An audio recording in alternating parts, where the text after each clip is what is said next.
Assalamualaikum warahmatullahi wabarakatuh. Bismillahirrahmanirrahim.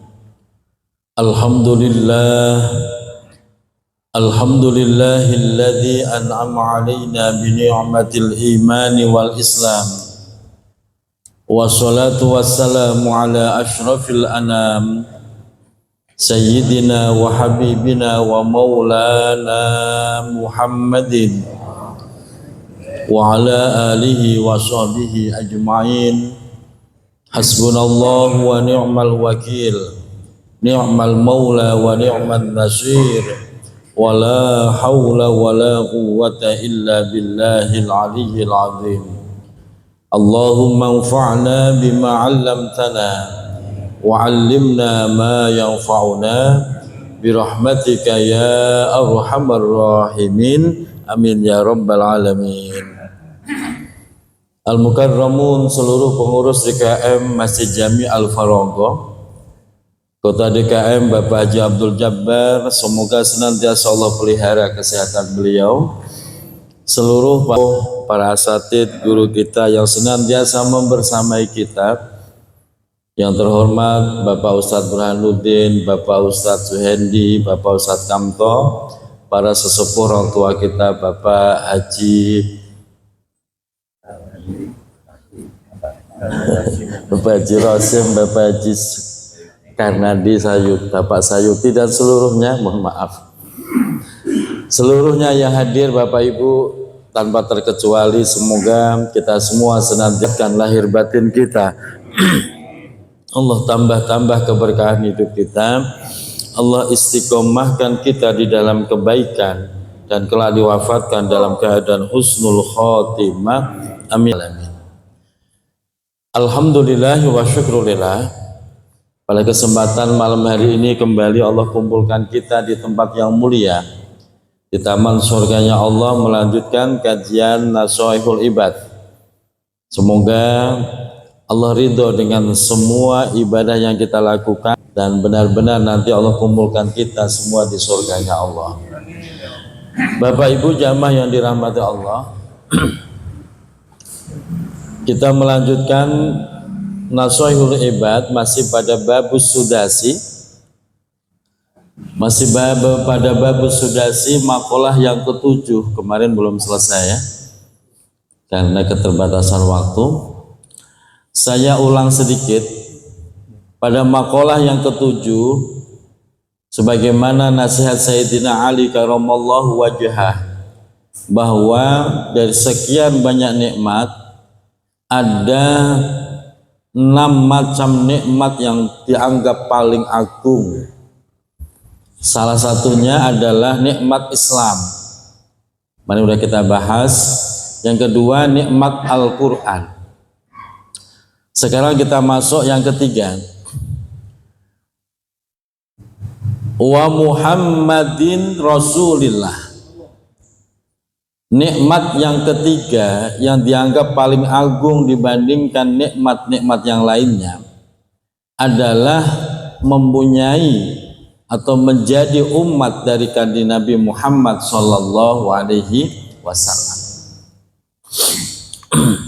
Bu, seneng nggak jadi umat Nabi Muhammad? Bapak seneng? Alasannya apa?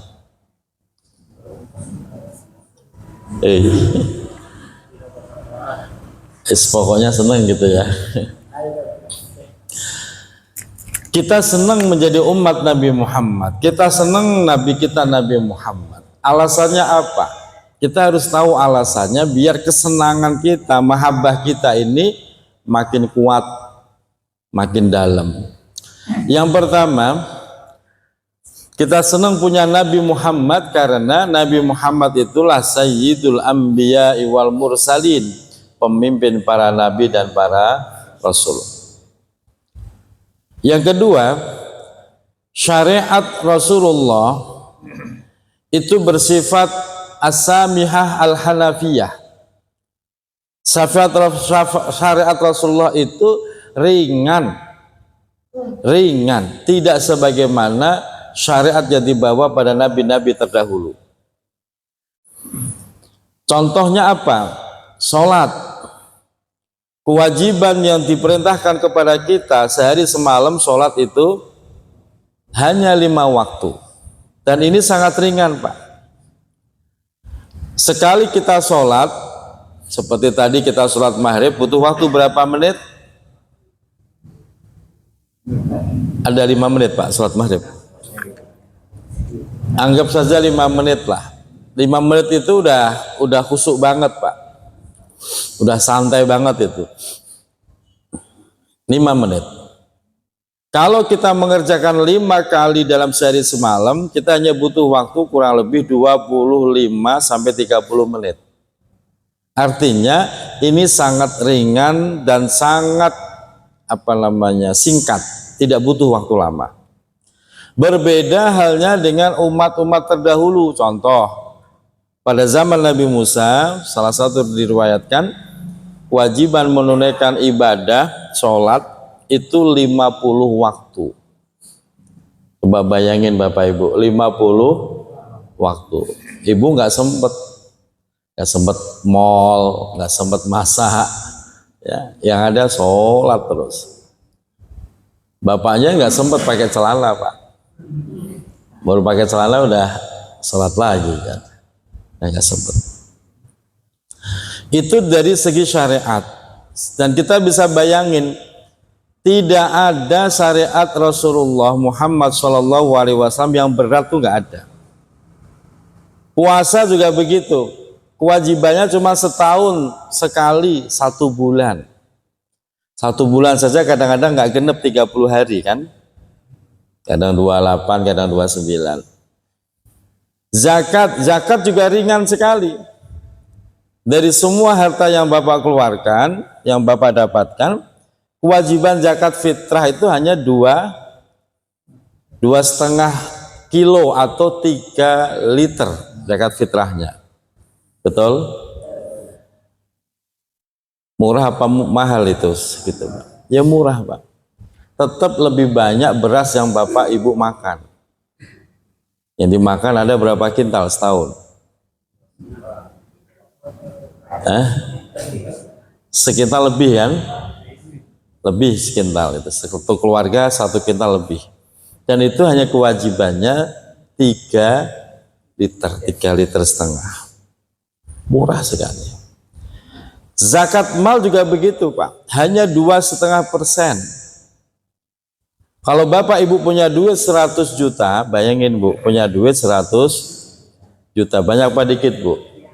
Udah pernah lihat duit 100 juta belum? Belum ya. Tapi kalau angka mah lihat ya. Itu kewajiban zakatnya cuma 2,5%. Berarti berapa duit? 2 juta 2.500.000. Mahal apa murah? Ya murah, Pak. Kita punya duit 100 juta, kewajibannya cuma 2.500.000. Berarti masih ada sisa berapa? 97.500.000. Masya Allah. Masih banyak nggak, Bun? Banyak. Udah simpen deh duitnya, simpen, Bu. Kita berkhayal 100 juta aja dulu. Jadi nggak ada yang berat syariat Rasulullah tuh. Yang bikin berat itu malesnya kita. Satu itu. Yang kedua, Rasulullah itu setiap nabi itu mempunyai senjata pamungkas. Setiap nabi itu punya doa pamungkas. Yang mana doa itu pasti dijabah Allah. Dan hebatnya, seluruh nabi semua doanya sudah dipanjatkan saat hidup di dunia. Nabi Nuh malah luar biasa. Rabbila tadharni fardaw wa anta khairul warisin. Nabi Nuh itu sampai menyatakan, ya Allah, binasakan semua, jangan kau sisakan keturunan kafir. Itu doa Nabi Nuh. Habis semua, Pak. Penduduk bumi itu habis. Karena memang didoakan Nabi Nuh habis. Yang tersisa ya orang-orang yang beriman di dalam kapal Nuh itu. Semua nabi itu sudah menyampaikan doa pamungkasnya, udah terakhir Pak, diajak nggak bisa, didakwai nggak bisa, udah dibinasakan semua.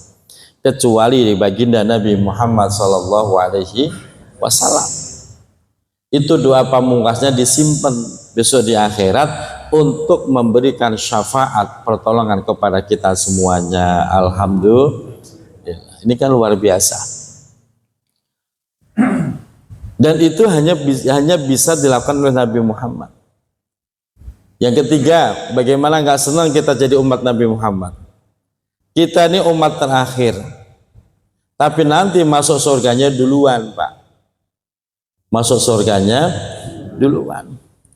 Nabi Muhammad Nabi terakhir, kita nih umatnya umat terakhir, tapi urusan surga tidak akan dibuka itu pintu kecuali untuk Nabi Muhammad dan umatnya. Kalau Nabi Muhammad dan umatnya sudah masuk semuanya, baru dibuka untuk umat-umat setelahnya. Jadi kita bersyukur datang belakangan, masuk surganya duluan. Enak nggak Pak? Enak. Dan yang luar biasa lagi Bapak Ibu, Nabi Muhammad itu terus mengawasi kita. Terus mengawasi kita. Sampai ada sebuah hadis, saya punya kitabnya, sampai kita masuk ke dalam kuburan, itu Rasulullah ngawasin kita, nungguin kita. Maka dalam hadis itu disampaikan, ternyata pertanyaan munkar nakir itu yang pertama bukan marrabbuka. Pertanyaannya adalah hal arafta bihadzal rajul? Kamu kenal nggak dengan sosok ini? Kalau kita kenal, saya kenal annahu Muhammadur Rasulullah. Saya kenal beliau adalah Nabi Muhammad utusannya Allah. Beliau adalah nabiku, beliau adalah rasulku. Kalau kita bisa kenalin itu Pak, maka beres urusan kita dalam kubur. Nah mungkar nakir itu nggak akan bertanya lagi marobuka matinuka, udah nggak ditanyain lagi karena sudah beres. Nah yang menjadi tugas kita itu kira-kira gimana nih cara kita mengenali sosok Nabi Muhammad? Ketemu aja belum pernah kan? Betul? Gimana cara mengenalinya? Nah ini tugas kita. Betapa hebatnya sampai kita masuk liang kubur itu Rasulullah nungguin Pak. Kalau kita kenal Rasulullah dan Rasulullah juga bersaksi, ya itu umatku, selesai urusan. Sudah nggak ada lagi pertanyaan munkar nakir, sudah tidak ada lagi siksa kubur.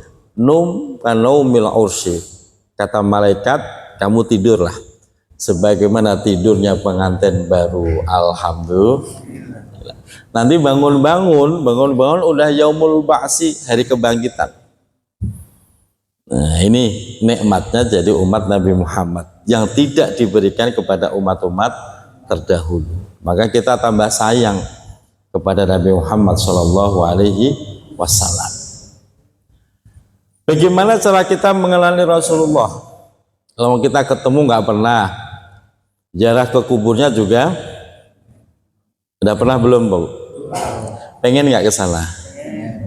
Bu, pengen nggak ke sana? Serius? Kalau memang pengen, mulai sekarang packing yang rapi. Di packing yang rapi, besok tanggal 9 insya Allah berangkat bareng saya. Gimana? Mau apa enggak? Bareng saya sampai bandara. Doain tanggal 9 kita berangkat. Doain saya berserta rombongan ada 28. Besok tanggal 9 berangkat umroh. Semoga diberikan keselamatan, kemudahan, keberkahan. Dan kita doakan semoga seluruh jamaah Ratu Jaya diizinkan untuk bisa berkunjung, berziarah, melakukan haji ataupun umroh. Amin ya rabbal alamin. Bagaimana cara kita mengenali Rasulullah? Makanya angkat untuk acara Khatmil Quran plus Maulid besok di Kanzur Rahmah. Mencintai adalah menyebut namanya dengan lisan, menyebut namanya dengan lisan, mengukir di dalam hati, dan mengamalkan pada perilaku. Jadi kalau kita mencinta sama Rasulullah, sebutlah namanya. Dengan apa? Dengan perbanyak baca sholawat. Ukir dalam hati kita. Artinya tidak ada yang istimewa di dalam hati kita kecuali Nabi Muhammad SAW. Hati itu ibarat mangkok, Bapak Ibu. Kalau mangkok hati kita udah terpenuhi dengan hal-hal yang tidak ada manfaatnya, justru hal yang harusnya penting keempat. Makanya bersihkan hati kita, sampah-sampahnya itu dibersihkan, dibuang biar kita punya lebih luas, lebih lega untuk menyimpan nama Nabi Muhammad SAW. Yang ketiga, amalkan sebisa mungkin ajaran Rasulullah, sunnah-sunnahnya diamalkan. Kalau itu bisa kita lakukan, Bapak Ibu, maka kita akan tertanam rasa kangen yang luar biasa kepada Rasulullah. Kangen. Dan ini kangennya beda, Bu. Secara teori yang namanya wali dengan sebuah pertemuan, betul? Ketemu dulu, lama nggak ketemu baru kangen. Nah ini beda. Kita nggak pernah ketemu Rasulullah tapi bisa muncul rasa kangen. Yaitu tadi ketika kita mengukir namanya di dalam hati kita, maka kangen itu akan muncul. Nah ketika Bapak Ibu sudah mulai bisa merasakan kangen dengan Rasulullah, cepat atau lambat Bapak Ibu akan diundang oleh Rasulullah. Diundang Rasulullah bisa ke ziarah ke makam raudhahnya, yaitu baginda Nabi Muhammad SAW. Nah itu tugas kita itu tuh. Nah, caranya biar kita diberikan kesempatan bisa berziarah makam Rasulullah. Nah pertanyaannya, Ibu udah mulai kangen belum sama Rasulullah? Tuh kan susah jawabnya. Ibu pernah nggak ngerasain kangen? Sama siapa sajalah, pernah nggak ngerasain kangen? Pernah kan? Bapak pernah ngerasain kangen, Pak? Orang yang paling bahagia itu orang yang pernah merasakan sakitnya kangen. Itu orang yang paling bahagia, Pak. Kangen tapi nggak ketemu, sakit nggak? Sakit nggak? Sakit, tapi bahagia, Pak. Ibarat bom waktu, udah nahan, kangen ya, sampai gak doyan makan, gak doyan minum gitu kan. Terus tahu-tahu ketemu gitu, itu boom, wah itu bahagianya luar biasa. Itu. Dan orang yang paling menyedihkan, orang yang selama hidupnya nggak pernah ngerasain sakitnya kangen. Itu. Nah. Dan kangen yang paling istimewa itu ketika nggak pernah berjumpa tapi muncul rasa kangen kepada Rasulullah. Itu yang istimewa, Bu. Makanya lakukan 3 hal tadi, sebut namanya, terus simpan dalam hati, jangan sampai tergeser posisi Rasulullah dalam hati kita, jangan sampai tergeser. Ini kan kadang-kadang urusan dunia Rasulullah tergeser sehingga hati kita itu nggak ada Rasulullah. Terus amalkan semampunya. Nanti cepat atau lambat Allah panggil kita ke sana. Amin ya robbal. Nah, itu Nabi Muhammad itu adalah nikmat yang sangat agung. Yang keempat sekarang, wal afiyatu, nikmat yang agung daripada nikmat-nikmat yang lain. Yang keempat adalah wal afiyatu, afiat. Afiat itu apa? Kan kita sering menyebut sehat wal afiat. Apa bedanya? Beda, Bapak Ibu. Ketika seseorang itu hanya sehat, itu yang sehat cuma jasadnya saja. Kalau afiat, maka dia sehat jasadnya, sehat ruhaniyahnya, itu afiat. Maling tiap malam ya Dia keliling tuh cari rumah yang kira-kira bisa dibobol. Loncat jendela, loncat pintu, loncat pagar. Sehat gak itu maling, Bu? Sehat lah. Kalau nggak sehat mah nggak bakal bisa maling, Pak. Cuman itu hanya sehat, tidak afiat. Afiat itu apa? Ketika Allah memberikan kita kemampuan berbuat baik seperti malam ini nih, ini namanya afiat. Ini namanya afiat, diberikan kemampuan bisa berbuat baik, datang ke majelis yang mulia ini. Ini namanya afiat. Dan inilah nikmat yang sebenarnya, Bu. Inilah nikmat yang sebenarnya, nikmat yang agung. Sebab kenapa? Kita berpikirnya begini, kalau kita berpikir cetek, apa nikmatnya sih ke masjid?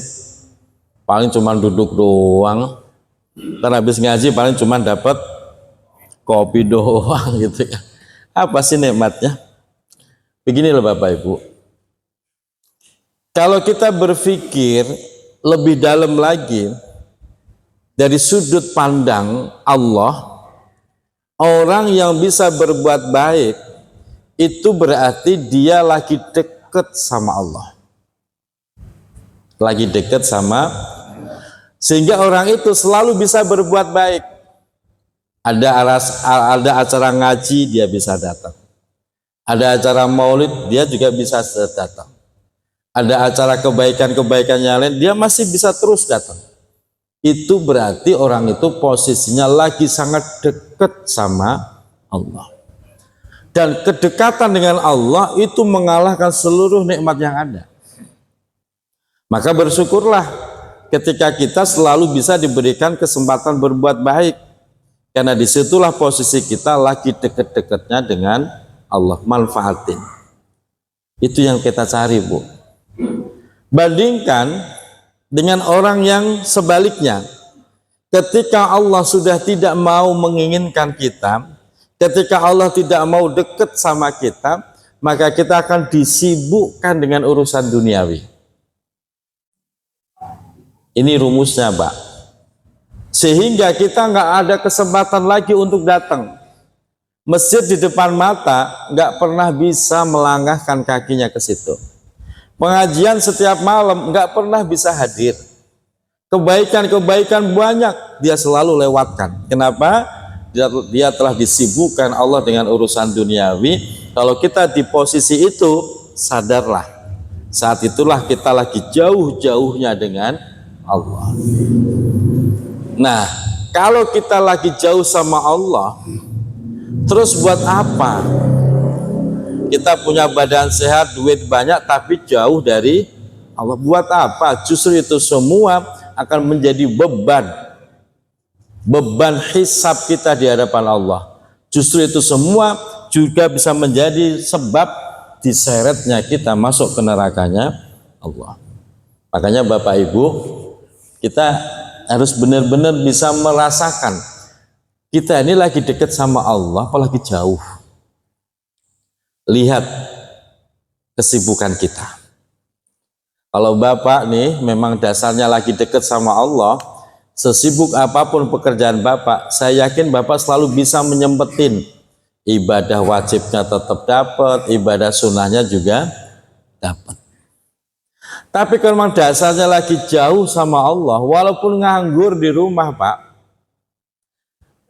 ya nggak sempet ibadah, duha enggak, baca Quran enggak, cuman rebahan, main tiktokan, nonton YouTube doang, enggak ngapa-ngapain. Ada kan orang model begitu, Pak? Terbuang waktunya. Itu orang lagi jauh sama Allah. Makanya alhamdulillah malam ini kita bisa ngaji bareng di masjid. Alhamdulillah. Terus belakang ibu kerdus juga udah disiapin, ya kan? Masih kosong ya Om? Masih kosong. Buat maulid katanya. Makanya Bu, ada sebuah hadis yang bagus tuh.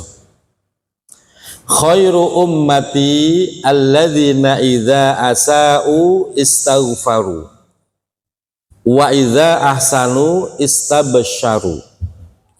Sebaik-baiknya umatku, kata Rasulullah, adalah alladzina idza asau, ketika mereka melakukan keburukan, istaghfaru, mereka segera beristighfar.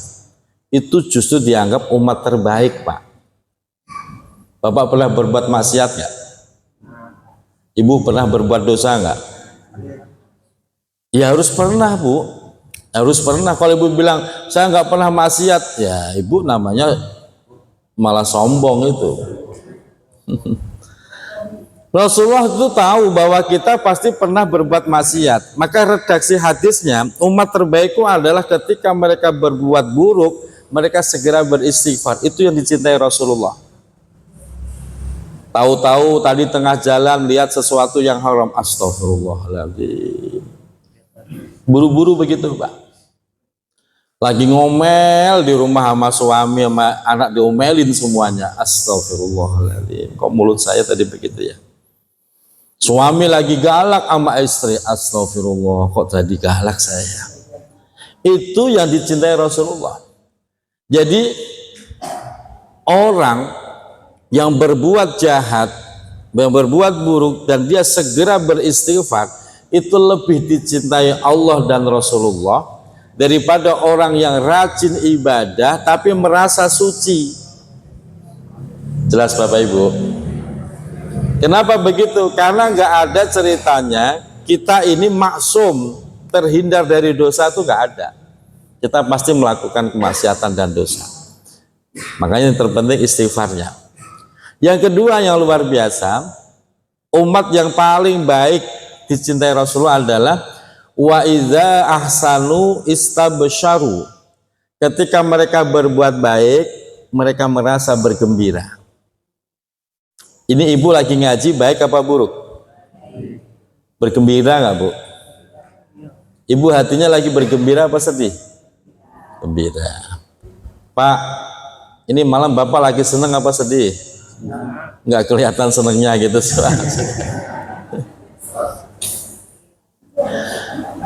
Itu ciri umat yang dicintai Rasulullah. Dia selalu merasa senang, bangga, bahagia ketika dia melakukan kebaikan. Dan dia merasa sedih kalau dia tidak bisa melakukan kebaikan. Itu ciri umat yang dicintai oleh Rasulullah. Sehingga kalau ditanya, hobinya umat yang terbaik adalah hobinya berbuat baik. Hobinya berbuat baik. Kalau nggak berbuat baik ya malah bingung. Gua ngapain nih ngaji libur semua. Kayak waktu COVID tuh. Waktu COVID itu orang baik pada stres, Pak. Biasa ke masjid, nggak ke masjid. Biasa ngaji, nggak ngaji, stres. Tapi orang yang biasa jelek, begitu ada COVID seneng. Emang dasarnya nggak pernah ke masjid, dilarang ke masjid, ya seneng. Makanya Bapak Ibu, bergembiralah saat melakukan kebaikan.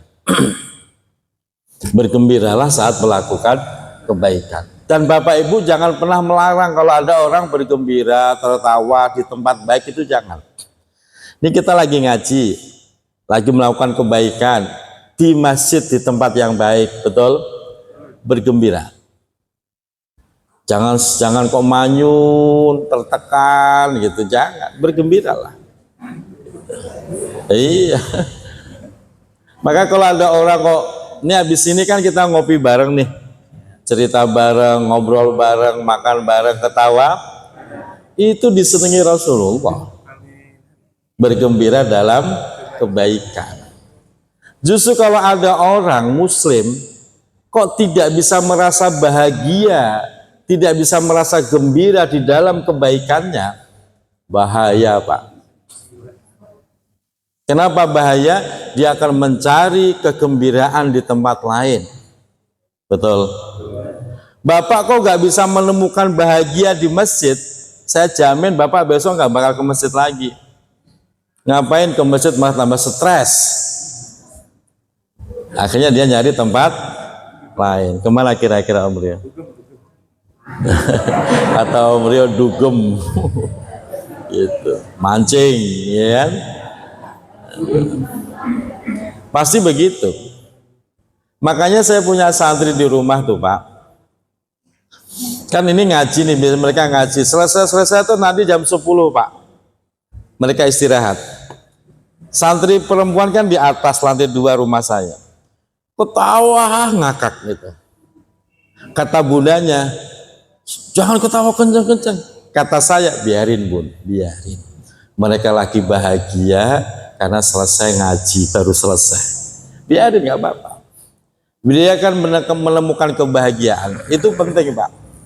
Maka ngaji dimanapun berada itu saya selalu habis ngaji jangan lupa ngopi bareng, itu penting. Biar apa? Biar kita tambah bahagia. Menemukan bahagia dalam kebaikan itulah yang dicintai Rasulullah. Sebab tadi saya ulang, ketika seorang muslim sudah tidak menemukan kebahagiaan dalam kebaikan, bahaya. Makanya kalau ada anak kecil kesini om ke masjid, dia bercanda segala macam, biarin aja. Yang penting waktunya sholat anteng, ntar habis sholat canda lagi, namanya anak kecil, nggak apa-apa. Jangan dilarang, biarin dia menemukan kebahagiaan di masjid. Sebab kalau dia stres, setiap ke masjid stres, tertekan, ketakutan, saya jamin besok nggak bakal datang tuh bocah. Betul. Akhirnya kemana dia? Dia cari tempat yang bisa membahagiakan dirinya kan, main di rel kereta, main di jalanan, malah bahaya itu Pak.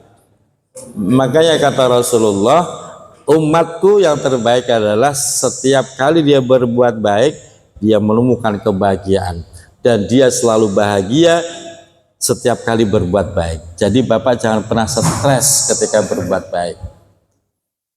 Lagi sedekah, alhamdulillah bisa sedekah nolongin orang, bahagia aja terus. Ngaji kan saya pikir Bapak semua saya pikir pasti capek kan, kerja seharian capek. Bapak mau ngaji dan menemukan kebahagiaan itu luar biasa. Itu namanya afiat. Allah berikan kekuatan untuk berbuat baik. Yang kelima, saya percepat, nikmat yang paling agung di antara sekian banyak itu adalah wasatru, yaitu satrul uyub, ditutupinya aib kita. Itu nikmat yang sangat agung Bapak Ibu.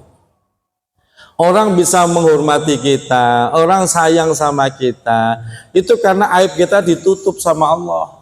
Betul? Ini umpamanya dibongkar nih aib kita, kira-kira ada yang nggak mau, kira-kira ada apa nggak yang menghormati Pak RT?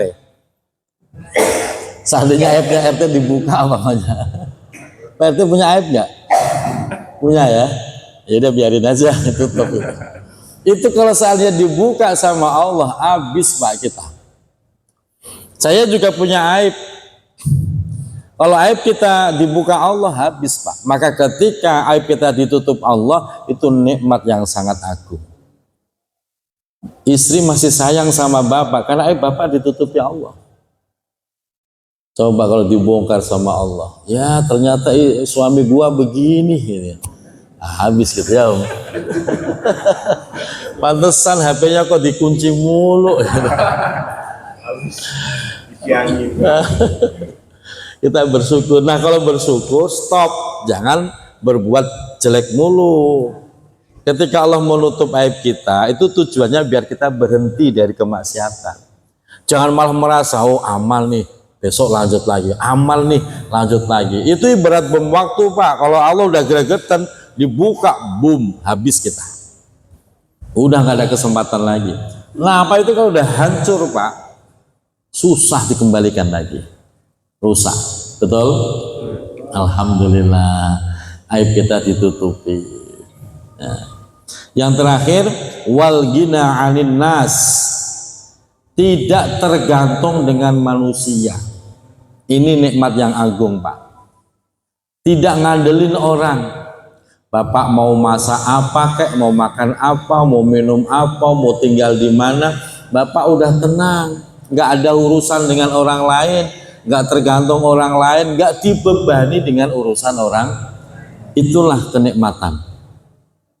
Itu kenikmatan yang besar Pak. Saya ngalami betul Pak. Saya itu jadi kontraktor 10 tahun loh Pak. Ngontrak maksudnya. 10 tahun saya ngontrak itu. Iya. Tiap akhir bulan kita udah mikir ya bayaran kontrakan. Mikir gitu. Tiap akhir mikir gitu, Masya Allah. Terasa betul. Begitu kita udah punya rumah baru, Masya Allah, ternyata nikmat ya punya rumah sendiri, walaupun mungkin seadanya, sederhana, tapi kalau rumah sendiri lebih nyaman. Bapak bebas, nggak ada tekanan dari manusia. Itu nikmat yang agung. Makanya Pak, Bu, jangan pernah mempunyai hubungan dengan manusia yang akhirnya hubungan itu mengganggu ibadah kita. Jangan.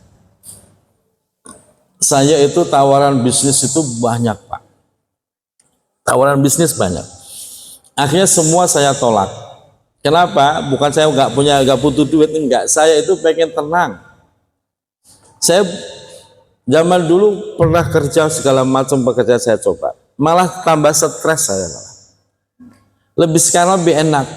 Sudah saya nggak punya hubungan dengan manusia, urusan bisnis, urusan cuma ibadah, ngaji, udah gitu doang. Saya merasa tenang, biarin ya sehari dapat rezeki 500 sejuta nggak apa-apa, kita syukuri.